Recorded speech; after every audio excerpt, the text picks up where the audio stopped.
Welcome to Penrose Learning, where we make understanding easy.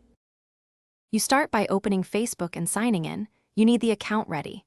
Once signed in, go straight to Settings and Privacy, then Settings, and tap Language to view display options. This shows both your interface language and translation preferences, so you know what to change and why. Make sure to note any language set by a browser or system override. That can block your changes. If you're on mobile, follow the same menu path inside the app for identical controls. Now you change the display language and adjust translations so content reads correctly. First, pick your preferred display language from the list. This updates menus and labels.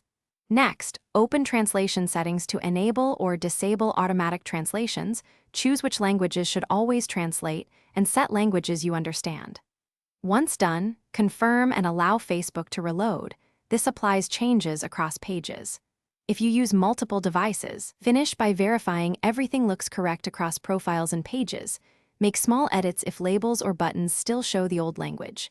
If changes don't apply, clear your browser or app cache and restart the app, because cached files often lock old text.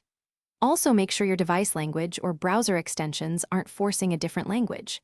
If problems persist, log out and back in, or remove language packs and reinstall the app. That usually resolves stubborn overrides and restores expected behavior.